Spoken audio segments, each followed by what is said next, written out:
Hi everyone, my name's Claire and I am 24 years old. I want to tell you a story I never thought I'd share out loud. It's about betrayal, family favoritism, and the night I realized my own mother valued my brother's mistakes more than my future. I was sitting at my tiny desk in my off-campus apartment, surrounded by stacks of papers, loan statements, overdue notices, final reminders, printed in bold red letters. My chest felt tight just looking at them. I was 24, drowning in student debt that I couldn't climb out of no matter how many part-time jobs I picked up. That night, I finally broke down and called my mom. She answered on the third ring, her voice soft, almost distracted. "Mom," I whispered, my throat raw. I can't keep up anymore. The interest is killing me. Could you help me with just a little? Maybe co-sign something better, or even lend me a few hundred to make this month?" There was a long pause on the other end of the line. I imagined her in the living room, at home, curled up on that old beige couch, TV murmuring in the background. She sighed. "Honey, I wish I could, but things are tight right now. You know how the economy is. I just don't have anything extra to give you." My stomach sank, but I forced a smile into my voice. Yeah, I get it. I just thought I'd ask." She softened. "I know it's hard, Claire, but you're strong, you'll figure it out. You always do." We hung up, and I sat there in silence, staring at the bill. I wanted to believe her. I did believe her. After all, she was my mom. Why would she lie? But then came dinner the very next night. We were all at my parents' house. My brother Ethan had come too, looking smug as ever. He was older than me, 31, still living like a bachelor. Flashy watches, expensive sneakers, and yet somehow always broke. We'd just finished eating when he leaned back in his chair, grinning like he'd won the lottery. "Well," he said, clinking his glass against Mom's, "cheers to finally being debt-free. Can't believe Mom came through and paid it all off." The room froze. My fork slipped from my fingers, clattering against my plate. "What debt?" I asked carefully. Ethan smirked at me, enjoying every second. "My gambling debt. Duh, you really think I could have handled that on my own?" Mom bailed me out big time. 50 grand. Gone. Just like that. Best mom ever. I turned to her, my pulse pounding in my ears. "Mom, is that true?" Her face flushed pink, and she avoided my eyes. She muttered something about helping family when they need it most. But in that moment, I realized the truth. She didn't not have the money. She just didn't have it for me. And I swear to you, my entire world cracked open right there at that dinner table. The rest of that dinner felt like I was choking on glass. Ethan kept laughing, swirling his drink, bragging about how finally being debt-free meant he could book trips again, maybe even buy a new car. He looked at me like he'd just won some kind of twisted game. And Mom, she sat there nodding along like nothing was wrong, like she hadn't just crushed me with one sentence the night before. I wanted to scream, I wanted to grab the table and flip it. But instead, I sat frozen, my nails digging into my palms under the table. Finally, I couldn't take it anymore. "Mom," I said, my voice shaking. "Yesterday you told me you didn't have anything to help me with my loans. You swore you couldn't spare a dime. And yet today, Ethan's debt magically disappears." The table went quiet. Even Dad, who usually tried to stay out of these things, shifted uncomfortably in his chair. Mom cleared her throat, trying to sound calm. "Claire, it's different. Ethan was in trouble. Serious trouble. People were threatening him." I cut her off. "So his gambling problem is more important than my education? My future? The fact that I've been working myself sick to keep my head above water?" Her lips tightened. "Don't be dramatic. You're young, you'll bounce back. Ethan could have gotten hurt. I had to protect him." That was it, the knife twisting deeper. She wasn't just choosing him, she was justifying it. Ethan leaned in, smirking. "Face it, Claire, you're the responsible one. You don't need Mom's help." "I do." The arrogance in his tone made my blood boil. That night, after I drove back to my apartment, I collapsed onto my bed and sobbed until my throat was raw. The betrayal sat heavy in my chest. But beneath the pain, something else was growing. Anger. Not the kind that fades after a good cry. The kind that lingers, sharp and simmering, waiting for a spark. Over the next few days, I noticed things I hadn't before. Ethan showing up in a brand new jacket. Mom suddenly talking about tight finances again whenever I asked her something. Dad avoiding eye contact whenever money came up. And then, the spark arrived. A week later, I went to drop off some papers at my parents' house. Mom wasn't home, but on the counter sat a thick envelope, half open, with my name written on it. Curious, I peeked inside. It wasn't for me. Not really, it was a bank statement for Ethan's account.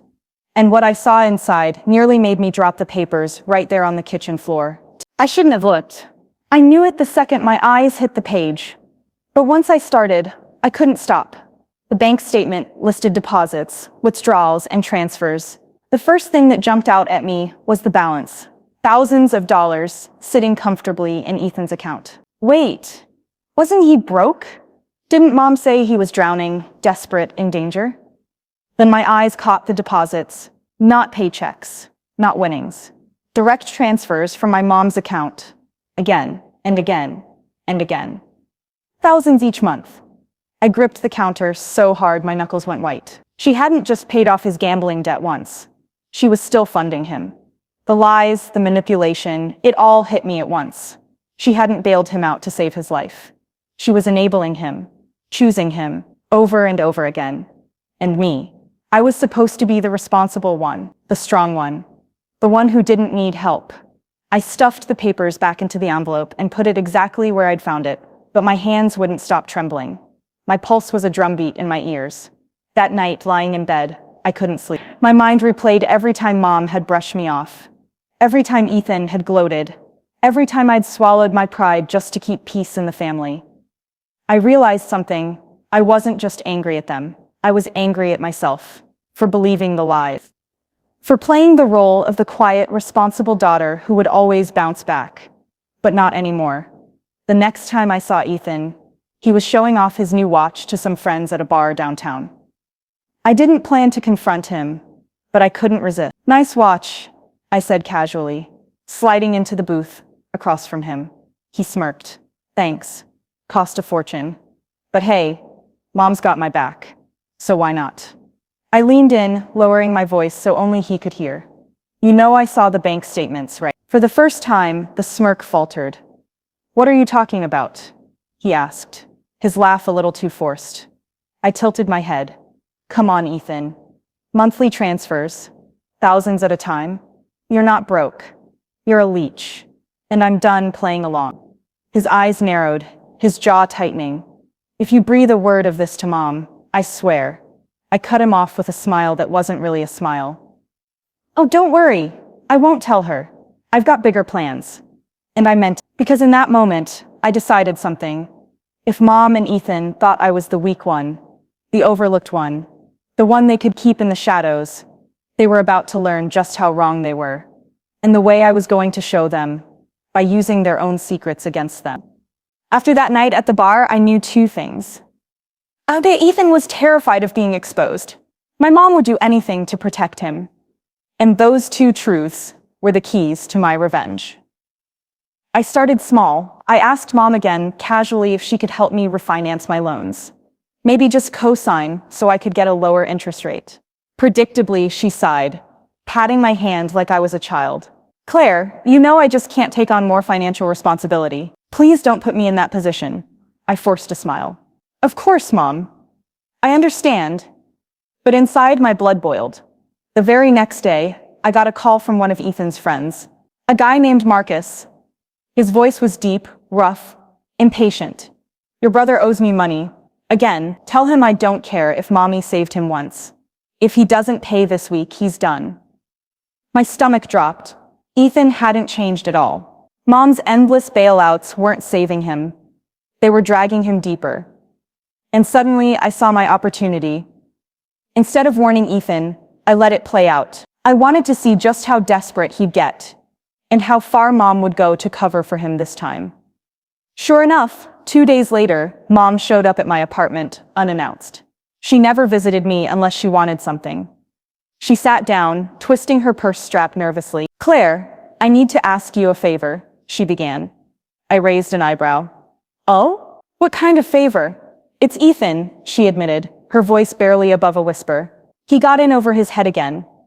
He needs a loan, just temporary, until things settle. I thought maybe you could help him out. Just this once. I stared at her. My own mother, who wouldn't give me a single dollar toward my education, was now asking me to fund Ethan's gambling. Let me get this straight, I said slowly, trying to keep my voice calm. You want me the daughter you keep telling to figure it out? To bail out the son you keep rewarding for screwing up? Her cheeks flushed, but she didn't back down. He's family, Claire. He's your brother. We can't just abandon him. Something inside me snapped. I leaned forward, lowering my voice. Funny. That's exactly what you did to me. For the first time, Mom had no response. I let the silence stretch, watching her squirm, and then I gave her the sweetest smile I could muster. You know what, Mom? I'll think about it. She left looking relieved, like she'd won. But little did she know, that was the moment I decided to end this cycle once and for all. Because if Ethan wanted to gamble with other people's money, and Mom wanted to enable him, then I was going to raise the stakes. And this time, the house, me, was going to win. I spent the next week carefully, quietly putting my plan together. If Mom and Ethan wanted me to play the responsible one, fine. I'd be responsible, but for myself, not for them. The first step was gathering proof. I made copies of every bank statement I could find. Every transfer from Mom's account to Ethan's. I saved the threatening voicemail from Marcus. And I dug up old text messages Ethan had sent me bragging about easy money and never paying it back. The second step, timing. I knew Mom was planning a family dinner that weekend. Everyone would be there. Dad, Ethan, even a couple of relatives who lived nearby. Perfect. The night arrived. I sat at the table, quiet, watching as Ethan bragged about a business opportunity he was investing in. Mom beamed at him like he was the second coming of Einstein. I waited until dessert, until the laughter was at its peak. And then I set my folder on the table with a soft thud. What's that? Dad asked, eyeing it suspiciously. Proof, I said calmly.